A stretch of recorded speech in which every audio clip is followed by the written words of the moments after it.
already said, it's a very simple thing. They have to pay for engineering studies themselves. Individual. Okay. But the reality is they're not going to be allowed to redevelop within a dynamic beach no matter what.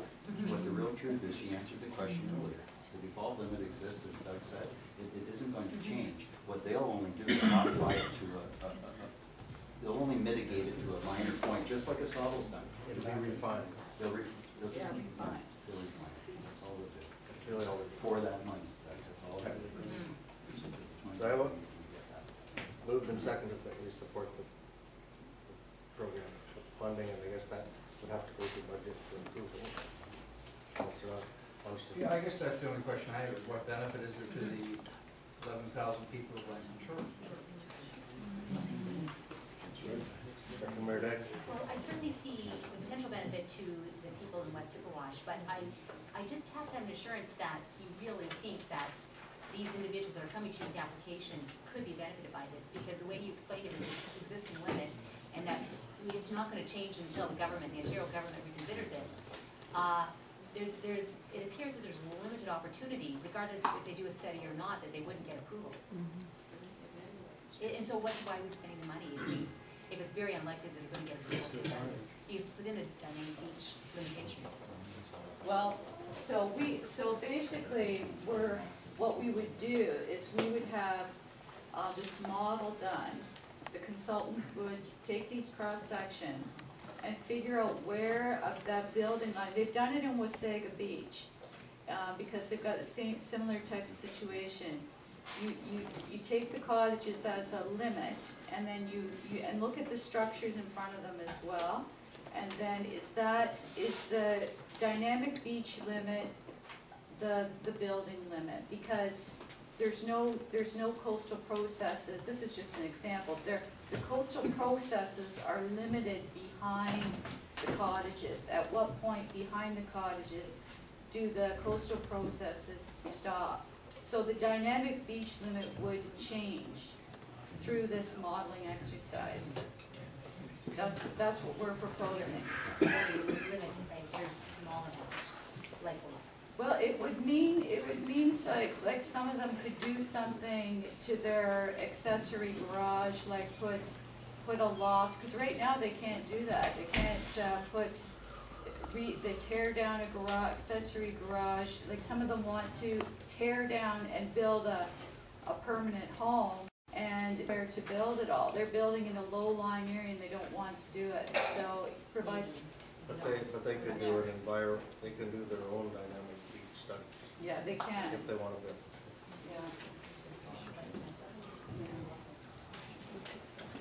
Yeah. Any other questions to the motion? We'll let you.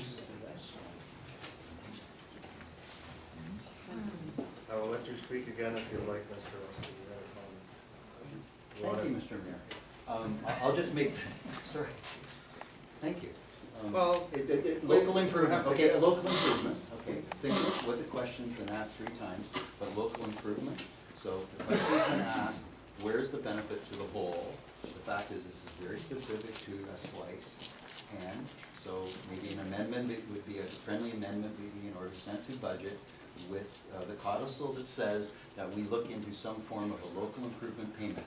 We'll use the Weir Way down in Port Frank as an example of a local improvement to an area which improves the benefit to a certain area. Right? And I don't know what those ways and means of doing it, but let's ask for that as part of the budget process. So I know we approve projects with the ABCA that are a special project levy. That's similar to this. So this is the project levy. We can approve that they do this portion of it, but it will still come back to us before it goes ahead. Is that correct? We're not approving the dollars here tonight. It's a project levy, but we get it's like ice management. We've had ice management there and the dollars in the project levy, and it's never actually gone forward. And the same with this. We could say in January or February. No? Yes. Okay, so we have time to get more information on this and see how we could fund it, whether it's through a local improvement area or that. And that's. Then to see how many residents are really interested in supporting this initiative and whether. Well, that's, yeah. So I guess the motion here, the motion is that we support the funding, or leaving it in the budget, but we have to revisit how it's being funded through our budget process, I guess, is how we fund it. Investigate local improvement type funding mechanisms. So maybe it's an agreement in principle to having a study and coming back with further information as to how we're going to deal with it. Would the mover and seconder be willing to move it to an agreement in principle and further report on funding? Any other discussion on that? All in favor of that? Opposed? Carried.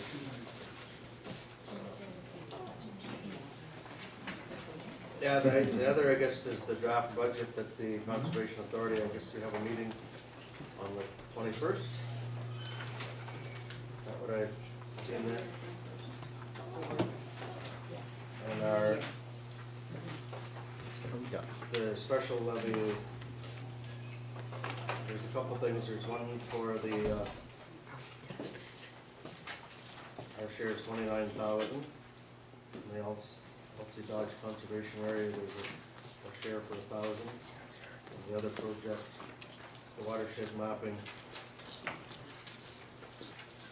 actually is $2,800 for that.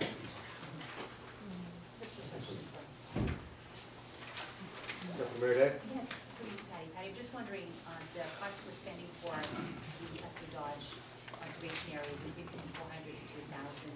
And just wondering what additional services that we may be receiving extra $600. Okay, well, sorry, I don't know about the LC Dodge, but I can get back to council and I can get Brian to give you a call. That's great. Okay. Yeah. I had to leave before those discussions were done at council. I had to Oh. stay there because of another special meeting, so I wasn't aware. Yeah.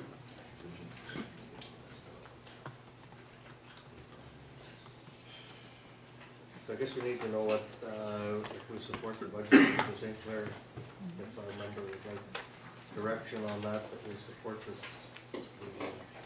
17% increase. Yeah, I'd just like to make a point. I mean, it sounds like a lot, 17%,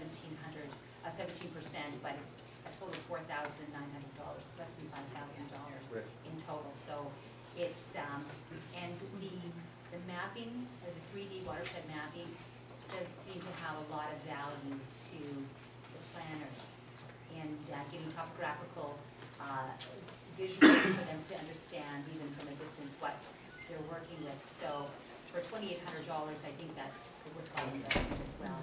So for less than $5,000 increase, I do make that motion. You'll make a motion that we, I'll second that. Councilor Underwood. Questions on that? All in favor? Carried. Thank you. And thank you, Patty, for your Thank you very presentation. much. We're going to take 5 minutes for a stretch now that Councilor Russell is on.